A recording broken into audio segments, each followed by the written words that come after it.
Hello everyone and welcome back. My name is Brian, and in this week's video I'm going to be making a coat rack. Here you can see that this coat rack only has 3 pieces. It's a great weekend project. The bottom parts here are painted. These are 2 end supports and then a horizontal rail, and we also have a shelf. Now you can mix and match this coat rack. If you wanted to, you could paint the entire thing, or you could make the entire thing out of hardwood, or you can do mix and match like I've done here in today's production. So hope you like the video, and we'll have plans for you at the end. So our first step in this project will be to lay out all the cuts we need to make on our angled sides. Here I've already done some of this for one of our sides. You can see that I've laid out our angle that we're going to cut. Also on the back we're going to cut some box tail joinery, and I've just drawn where those are going to occur, and I need to transcribe those over to our other piece. So here I'll do that.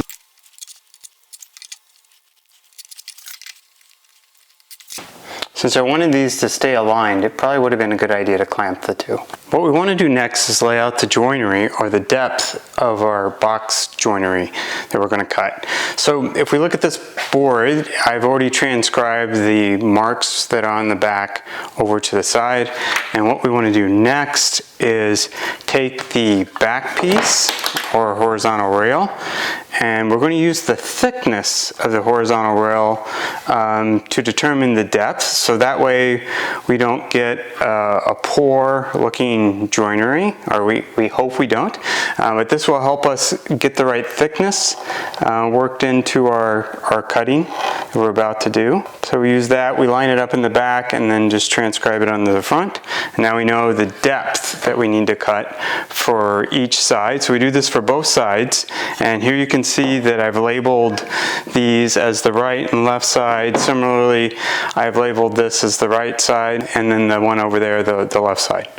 This is also a good time to label the shoulder on the horizontal rail of where we're going to cut our joinery. So we line this up in the back. You can feel that with your fingers. And then we want to transcribe a line across the wood for the depth that we're going to need. And we do that on each of our 2 sides.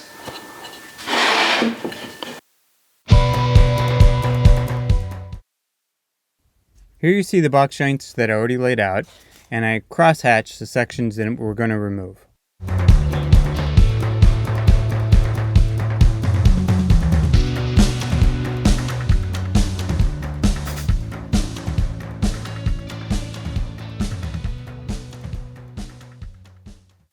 I next chip out the splines that I made with my crosscut saw, and this leaves behind the box joints. I should have pointed out that it's important to put a baseboard or a board underneath the board that you're chipping out with the chisel, otherwise you'll get tear out on the bottom part of your workpiece. We've now cut the joinery in both our right and left sides. What we still have left in this piece is to cut the angle, but we're going to hold off on that and use this piece first to lay out the joinery on our horizontal rail. So if we look at the table, so what we do is we take our angled side, and we're first going to draw the shoulder for our cut, for our joinery. So we lay this here, lay this down, and then we position our angled side flush with that, and then we would take either a marking gauge or a pencil and scribe that. Then we know how far down to cut in depth. The other thing that we do is that we lay out what we need to remove. And so we use this as our reference, and then we take this and we align it with the bottom, and then we can scribe lines in here.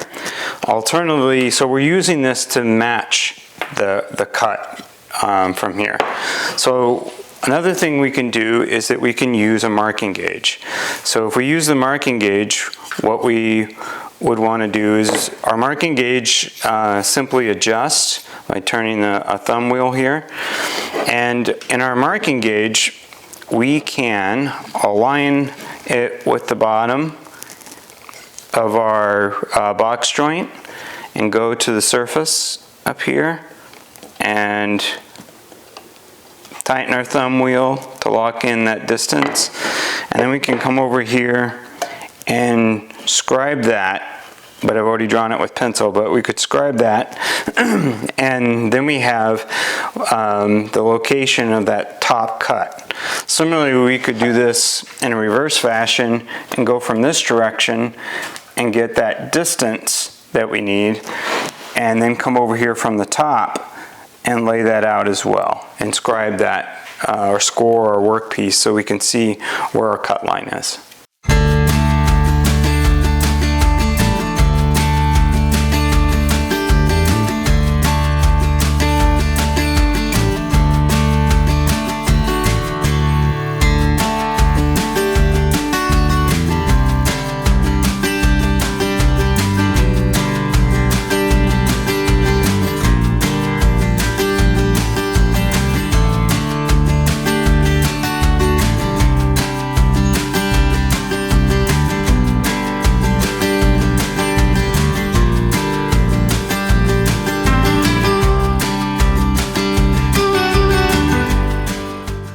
We've now moved everything over to the work table, and what I'm going to do is I'm going to use a chisel, and I'm going to use a chisel to cut out these little flanges that I've created with the saw. And I'm going to use a scrap work piece here along the shoulder of my box joints. So I'll clamp that down with my clamps here, and then we'll get to removing that scrap that's in the middle. I'll line this with that shoulder. Takes a little bit of adjusting. Once you get it where you want it. Here you might want a little bit of persuasion to line this up once you get the clamps on there. That's where I want it. I'll get these as tight as possible. And then we'll try to chip this out.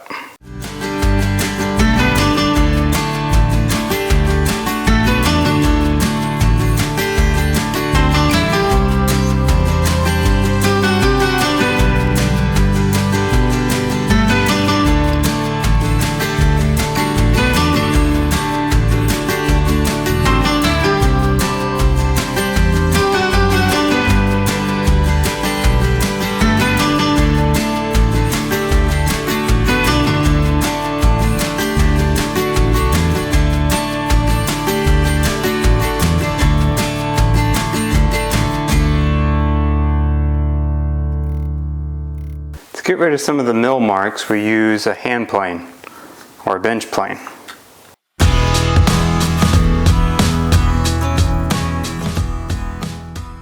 We now have all our pieces cut, and we can simply put them together for a dry fit. So I'll put together the right angled side, which has no angle on it yet, our left angled side, which also has no angle on it yet, and we can put those two together, and we can see for the first time about what we're going to have. And we've got our top or shelf that goes on there, and when this all comes together it'll be like that. And what we need to do now is attach our shelf by drilling some screws into the top of here. Here we're going to counterbore these, and so we're going to drill a pilot hole and a bore into the top, and then we're going to flush cut that with flush cut saw. One thing to point out is that when you're cutting box joints, you sometimes get a little gap. And to fix this gap, later on what we're going to do is make a wedge. We'll glue the wedge into this gap, tap it in, and then we'll cut it flush and then sand it, so that way it all looks good.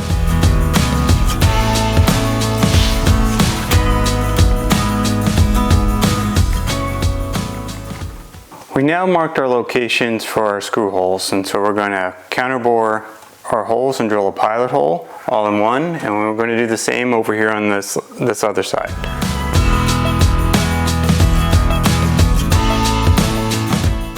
Our final step before we get to assemble our project is to cut our angle on our angled sides.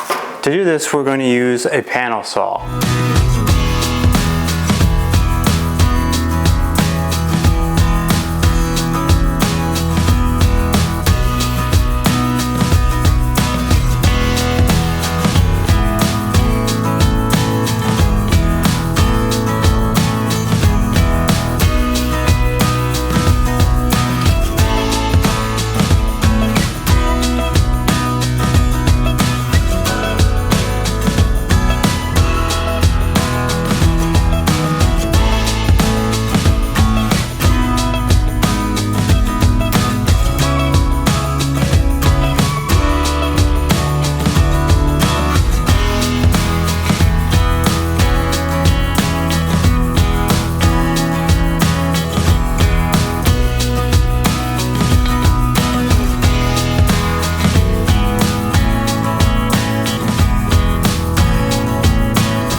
this is our final project. If you would like to build this project yourself, you can check out a set of free plans at builditnotes.com.